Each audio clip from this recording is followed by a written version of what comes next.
Good evening and welcome to Scotland at 7. My name is Lewis McGlynn. Starting us off tonight, our Ukraine update on day 442 of the Russian invasion.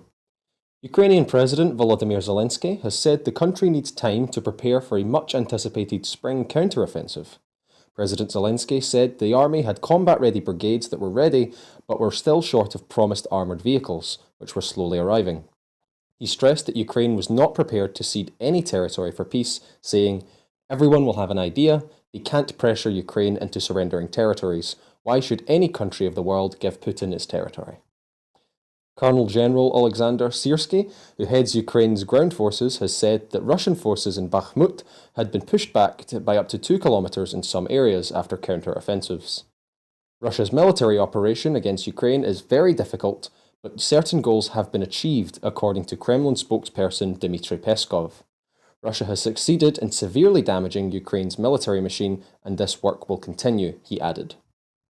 A Ukrainian drone attacked an oil storage depot in the Russian border region of Bryansk, the local governor has claimed in a post on his Telegram channel. Belgorod's governor, Vyacheslav Gladkov, has claimed that 7 settlements in the Russian region have been left without electricity after Ukrainian shelling over the border. Pavlov Kyrylenko, Ukraine's governor of Donetsk, has claimed that in the last 24 hours, Russians have killed 3 residents of the Donetsk region and wounded 2 more. Sweden's national prosecutor said today that a 50-year-old man has been charged with illegally spreading classified information about a large number of defence installations. Russia's oil pipeline operator Transneft has said that a filling point on the Europe-bound Druzhba pipeline in a border area between Russia and Ukraine has been targeted in a terrorist attack. France's Anti-Terrorism Prosecution Office on Wednesday announced it had opened an investigation for possible war crimes and crimes against humanity after an AFP video journalist was killed on Tuesday by Grad rocket fire near Chasiv Yar in eastern Ukraine. Russian mercenary boss Yevgeny Prigozhin complained Wednesday that his fighters were still not getting enough shells from the official defence ministry. Turkish Foreign Minister Mevlut Cavusoglu said on Wednesday he thought the Ukraine Black Sea grain deal could be extended for at least 2 more months as officials held the first day of talks on an extension in Istanbul. The Bank of England has raised interest rates by 1/4 point to 4.5% as it forecast inflation would stay higher for longer than previously expected and the economy would perform more strongly. The bank's Monetary Policy Committee voted by a majority for a 12th successive increase in borrowing costs, continuing its most aggressive rate hiking cycle since the 1980s in an attempt to dampen UK inflation, which remains in double digits. UK rates are at the highest level since October of 2008, when the global economy was in the grips of the financial crisis. Inflation is expected to remain higher for longer than previously forecast. The headline rate of UK inflation has been stubbornly high in recent months and was 10.1% in March, according to the latest official data. That is the highest rate in the G7 group of advanced economies and well above the bank's official inflation target of 2%. The SNP responded by saying that Scottish families are paying the price for Tory failure as interest rates rise to the highest level in 15 years. Commenting, SNP economy spokesperson Stuart Hosey MP said, "Scotland needs independence to escape the damage of Westminster control." Mr Stuart Hosey went on to say, "Millions of Scottish families are paying the price for Tory failure as the cost of living soars, showing exactly why Scotland needs independence to escape the damage of Westminster control." The SNP is the only party offering a real alternative. The Tories and pro-Brexit Labour Party are making the cost of living worse by imposing cuts and a hard Brexit economy that's harming the economy. TransPennine Express is to be run by the state after ministers announced that the failing rail company would not have its contract renewed. The UK Transport Secretary, Mark Harper, said the Northern Rail network would be run by the state-owned operator of last resort after passengers experienced disruption, cancellations, and a significant decline in the extent and reliability of the service. The contract for TransPennine TPE, which is owned by First Group and runs trains across the north of England and into southern Scotland, will expire on the 28th of May. Passengers and politicians across the north had called for a change, with jobs and lives blighted by trains that failed to run. Almost 1 in 4 passenger journeys across Britain will now be on state-operated trains, including in Wales and Scotland, with the Department for Transport's operator of last resort already running LNER northern and southeastern services. Harper said the move would not fix the TPE service overnight. The DfT said it had taken steps to improve services, with the operator having launched a recovery plan in February. Despite slight improvements, the DfT said that to achieve the performance levels passengers deserved and that the northern economy needed, both the contract and the underlying relationships must be reset. However, the department said some of the problems were out of TPE's control, particularly a backlog of recruitment and training of drivers and the dispute over rest day working. McGlynn, the General Secretary of ASLEF, welcomed the decision not to renew the TPE contract, but hit out at the Transport Secretary for his comments. Whelan said, "The company has got exactly what it deserves today. Mark Harper, who is not a stupid man, knows full well that the fault lies not with this trade union, but at the door of the company and its desperately poor managers." ScotRail was nationalised by the Scottish Government last year. Jacob Rees-Mogg has accused the Prime Minister of breaking his word over the decision not to scrap thousands of EU laws by the end of the year. On Wednesday, the Trade Secretary, Kemi Badenoch, outlined changes to a supposed bonfire of EU legislation which had originally meant thousands of laws would automatically face the axe on the 31st of December under a controversial sunset clause deadline. The government now aims to remove 800 statutes and regulations instead of the 3,700 laws it had previously said it would scrap. These included laws related to passenger rights and compensation for cancelled flights, equality in employment, and environmental standards and protections. Kemi Badenoch has come under further fire from furious Conservative backbenchers, the opposition and the Commons Speaker after defending the government's U-turn on retained EU laws when she came to the House to make a statement on her proposed changes. The Business Secretary was challenged by Mark Francois, chair of the Tory Brexiter European Research Group, who asked why the government had performed a massive climb down on its own bill despite having such strong support from its backbenchers. "What on earth are you playing at?" he asked Badenoch after her department last night ditched a promise to scrap up to 4,000 EU-era regulations by the end of the year. Badenoch faced anger from a string of Brexiter MPs unhappy at the scrapping of the controversial sunset clause, which would have meant thousands of laws automatically facing the axe on the 31st of December. Badenoch, who insisted it was she and not Sunak who had decided to revoke about 600 retained EU laws rather than the 4,000 pledged, replied, "No, I don't think it has come out of any idleness. If anything, I would say the civil servants have been working feverishly on this." The Commons Speaker, Sir Lindsay Hoyle, criticised Badenoch's decision to announce the changes in an article in The Telegraph and in a written ministerial statement rather than in person to MPs. Badenoch said she was sorry the sequencing of the announcement was not to your satisfaction, prompting a furious reaction from Hoyle. "Who do you think you're speaking to?" he asked. Labour has been accused of failing to stand up to the Tories and block the UK government's anti-refugee bill from passing through the House of Lords, after Labour peers abstained on a motion to stop the bill. A motion had been tabled in the House of Lords that would have stopped the bill going through its second reading. The motion condemned the bill for ignoring international law, failing to provide safe and legal asylum routes, and increasing the number of children in detention. Labour abstained from voting on that motion, allowing the bill to pass through to a second reading. The SNP's Home Affairs spokesperson Alison Thewlis, MP, called the Labour Party pathetic for failing to stand up to the Tories, a bill described by the Archbishop of Canterbury as morally unacceptable. Keir Starmer's Labour Party has lurched so far to the right that it cannot even stop a bill passing through Parliament that breaks international law and will leave unaccompanied children alone in hotels. The anti-refugee bill is an abhorrent piece of legislation that would see desperate people fleeing war in places like Syria, Afghanistan and Sudan refused asylum in the UK and have the door slammed in their face. Children who have been separated from their parents would be detained for even longer, a policy that has already been shown to increase the number of young people going missing. UK Government Energy Minister Andrew Bowie faced calls to scrap extortionate charges for electricity generators accessing the national grid during a flying visit to Shetland. Electricity producers in northern Scotland, including Shetland, are charged £7.36 per megawatt hour to access the national grid, while generators in the rest of Scotland are charged £4.70 per megawatt hour. Electricity firms in England and Wales pay just 49 pence per megawatt hour to access the national grid, while countries such as the Netherlands, Germany and Poland pay nothing at all.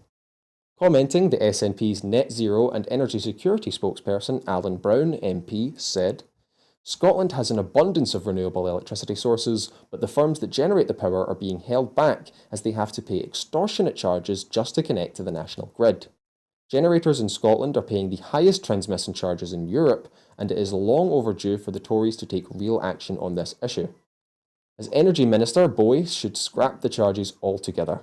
For decades, Scotland's energy resources have been frittered away by Westminster governments. In a country as energy-rich as Scotland, we should not have thousands of households struggling to pay their bills or turn the lights on. Ultimately, if Westminster's refusal to take action that's required continues, the only way we can harness the vast energy potential we have in Scotland is through independence." BBC board members will have to declare when they have social drinks or attend dinner parties with cabinet ministers in the wake of Richard Sharp's resignation as chair of the UK state broadcaster. Sharp announced his intention to quit the BBC last month after an external investigation concluded he should have declared his connection to a secret £800,000 loan facility made to Boris Johnson. The BBC board has now concluded that in the future, meetings between board members and senior political figures, including social events, should be reported. Given the BBC board members include some of the best connected business people and officials in the country, this creates the potential for an extensive record of meetings between the people who ultimately control the national broadcaster and the people who run the government. However, a BBC spokesperson confirmed this list would be kept for internal use and the public would not be able to view it. Relevant meetings between board members and senior politicians would only be disclosed in published board minutes when considered appropriate. In addition to recommending an internal disclosure log, an internal review into Sharp by other members of BBC board concluded that personal and political relationships that could create a perceived conflict of interest should be declared in the same way that professional and financial relationships are currently disclosed.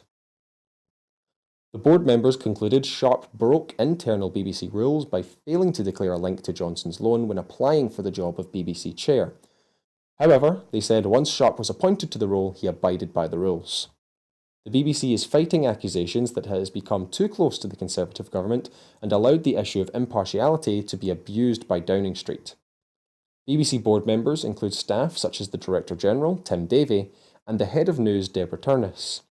They also include government-appointed non-executive directors, including Robbie Gibb, a former head of communications for Theresa May's Conservative government.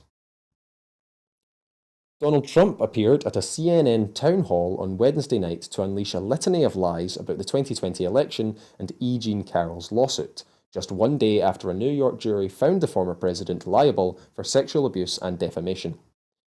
Trump took questions from a friendly crowd of Republican and undeclared voters in New Hampshire who often greeted the former president's divisive comments and gestures towards moderator Caitlin Collins with laughter and applause. Trump offered his thoughts on everything from the debt ceiling to abortion access and the war in Ukraine, but he frequently deflected when asked to outline specific policy objectives if he takes back the White House next year. The town hall turned combative as soon as it began, with Trump reiterating his lies about the 2020 election as Collins repeatedly interjected. Pressed by Collins on whether he would acknowledge Joe Biden's victory in the 2020 election, Trump refused to do so.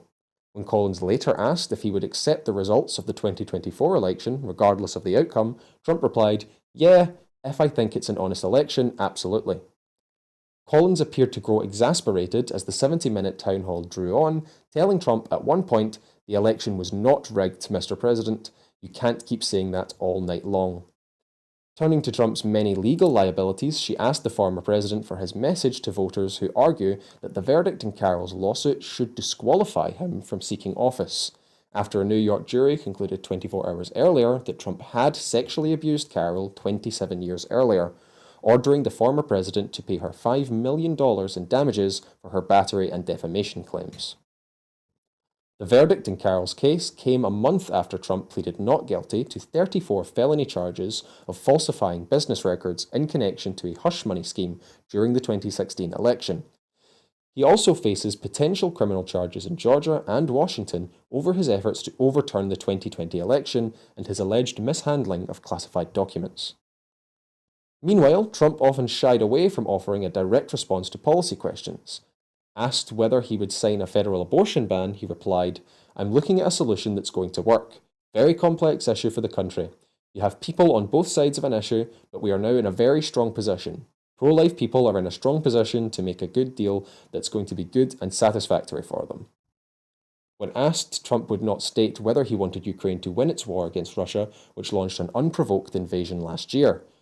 Trump did say openly that he was inclined to pardon many of those convicted for participating in the January 6th insurrection at the US Capitol.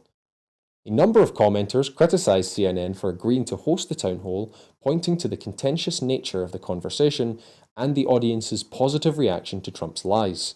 But CNN defended its decision, arguing voters deserved the opportunity to hear from the current frontrunner in the Republican presidential primary. Pakistan's Supreme Court has ruled the arrest of former Prime Minister Imran Khan illegal and ordered that he be released immediately. The Chief Justice of Pakistan, Umar Ata Bandial, declared that the National Accountability Bureau had acted in violation of the law by arresting Khan on the premises of the Islamabad High Court without permission and that such actions would have a chilling effect.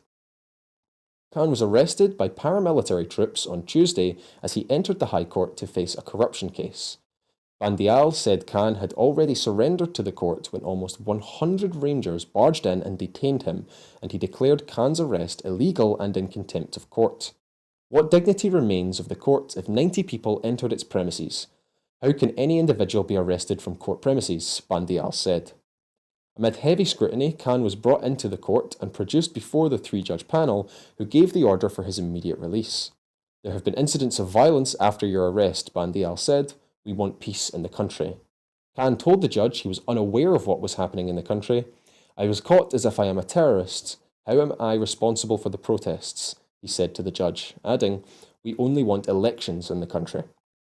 The judges directed Khan to appear before the Islamabad High Court on Friday, which had previously declared Khan's arrest to be illegal. Khan was also told to stay in a Supreme Court guest house overnight under the scrutiny of Islamabad police to ensure his protection. The release of Khan was a significant triumph for PTI, who had alleged that Khan's arrest was an illegal abduction orchestrated by the government and the country's powerful military establishment. Khan had enjoyed a close relationship with the military while he was in power, but after he was removed from office last year, he became highly critical of the top military leaders and accused them of colluding with foreign powers to orchestrate his downfall and of attempting to assassinate him. The military has denied all of these accusations. Khan's popularity has soared since he was removed from power, and he has regularly mobilized protests across the country to demand early general elections and the military's removal from politics. Until today, 5 leaders from Khan's Pakistan Tehreek-e-Insaf party have been arrested. The PTI spokesperson, Fawad Chowdhury, was arrested late on Wednesday night, despite having obtained protective bail from the courts. On Thursday, Shah Mahmood Qureshi, who served as foreign minister in Khan's cabinet, was picked up by police, as well as senior PTI leaders Ali Muhammad Khan and Ejaz Chowdhury. PTI's former finance minister, Asad Umar, was also arrested on Wednesday. Family members, friends, and colleagues of Palestinian-American journalist Shireen Abu Akleh, who was almost certainly fatally shot by an Israeli sniper, have renewed calls for justice on the first anniversary of her killing. During a week of memorials and events celebrating her life, Miss Abu Akleh, a household name in the Arab world who worked for Qatar-based Al Jazeera, was shot in the head in the slum-like refugee camp on the outskirts of the occupied West Bank city of Jenin on the 11th of May last year, while covering an Israel Defense Forces raid. International outrage at the reporter's death was fueled by scenes of violence at her funeral in Jerusalem when Israeli police attacked pallbearers, almost causing them to drop the coffin. The IDF eventually admitted there was a high possibility that Miss Abu Akleh was killed by a soldier, but maintains the shooting was accidental and a criminal investigation is not warranted. In the year since, international efforts at accountability have moved painfully slowly, but at a concert honouring the Jerusalemite in Ramallah earlier this week, hundreds of people gathered to remember a remarkable trailblazer and her legacy. Tributes from Miss Abu Akleh's family and colleagues at Tuesday's concert spoke of her dedication to showing the world the harsh realities of Israeli occupation, as well as moments of happiness and resilience. The Jerusalem Girls Choir and young women from the Edward Said National Conservatory of Music performed several pieces composed in her memory. A raft of universities have announced awards and scholarships in Miss Abu Akleh's name. A street in Ramallah has been renamed after her, and her name will also live on in the form of a media museum scheduled to open in the city in 2025. For Palestinians and much of the rest of the world, there is a consensus about who bears responsibility for Shireen Abu Akleh's death. Several journalistic investigations, as well as a UN probe, have concluded that Israeli forces killed the well-known journalist. Some findings suggest the small group of journalists she was with were deliberately targeted, even though they were wearing protective helmets and protective vests clearly marked press. Although the Biden administration had resisted launching an independent investigation into the killing of Miss Abu Akleh, a US citizen pressure from Congress forced it to agree to an FBI inquiry last November, which for now appears to be the most promising avenue for justice, despite Israel refusing to cooperate. Shireen Abu Akleh's family and Al Jazeera have also referred the case to the International Criminal Court in The Hague, but proceedings typically take several years and Israel is not a member. Shireen Abu Akleh is far from the only Palestinian journalist killed in recent years whose death has gone unpunished. A new report from the Committee to Protect Journalists, released this week to coincide with the anniversary of Abu Akleh's death, found that Israel has never charged or found any soldier accountable for the killings of at least 20 journalists, 18 of whom were Palestinian, since 2001. Communities across Scotland are being asked to consider whether their local area could be designated as the country's newest national park. Individuals, groups, or organisations considering making a proposal can now register early interest. Nominations will officially open later this year once an appraisal framework has been finalised. The government has committed to designating at least one new national park in Scotland by spring 2026.